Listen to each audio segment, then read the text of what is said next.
আসসালামু আলাইকুম বন্ধুরা, আশা করি সকলে ভালো আছেন।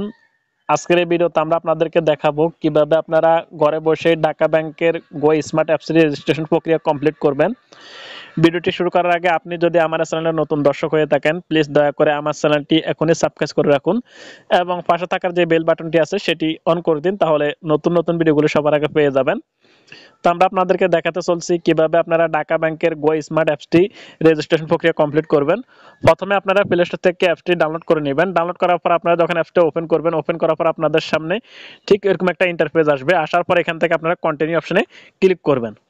ক্লিক করার পর এখানে রেজিস্টার নামে যে অপশনটা আছে এখানে ক্লিক করতে হবে।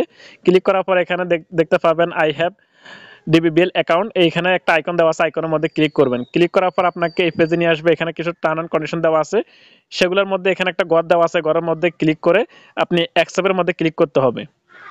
ক্লিক করার পর প্রথমে এটা পেজটা যেটা আছে ইন্ডিভিজুয়াল, এটা ইন্ডিভিজুয়াল অ্যাকাউন্ট থাকবে। উপরে যেটা আছে এটা আপনার যদি ইন্ডিভিজুয়াল অ্যাকাউন্ট হয়ে থাকে তাহলে এটা ইন্ডিভিজুয়াল অ্যাকাউন্ট থাকবে, অর্থাৎ আপনার সিঙ্গেল অ্যাকাউন্ট যদি এটা আপনার নিজের নামে হয়ে থাকে।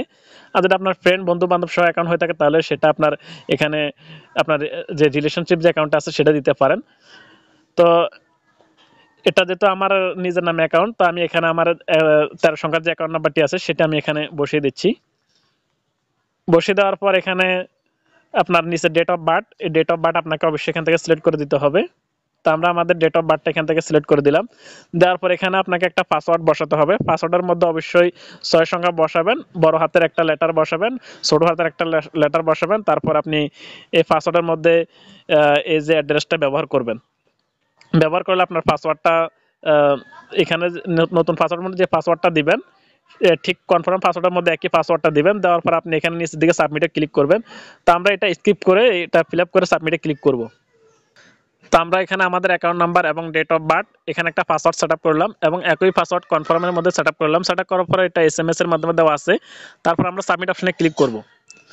সাবমিট অপশনে ক্লিক করার পর আমরা দেখতে পাচ্ছি আমাদের রেজিস্ট্রেশনকৃত মোবাইল নাম্বারে একটা ওয়ান টাইম পাসওয়ার্ড পাঠানো হয়েছে 6 সংখ্যার, এবং মোবাইল নাম্বারটা লাস্টের সংখ্যাটা কত সেটাও কিন্তু 3টা সংখ্যা দেখাচ্ছে। দেখানোর পর আমরা আমাদের ওটিপিটা ওইখান থেকে কালেক্ট করে আমরা এখান থেকে সাবমিট অপশনে ক্লিক করে দেব। সাবমিট অপশনে ক্লিক করে দেওয়ার পর আমাদের সাইনিং সাকসেসফুল আসবে। আসার পর আমাদেরকে আবার হোম পেজে নিয়ে আসবে।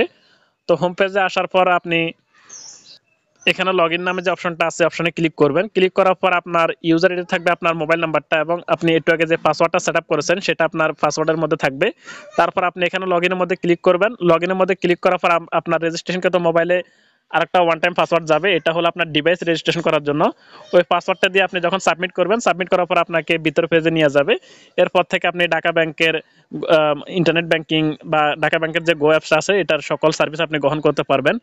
ভিডিওটি যদি আপনার জন্য হেল্পফুল হয়ে থাকে তাহলে অবশ্যই লাইক করবেন। আজকের ভিডিও পর্যন্তই, সবাই ভালো থাকবেন, সুস্থ থাকবেন, আল্লাহ হাফেজ।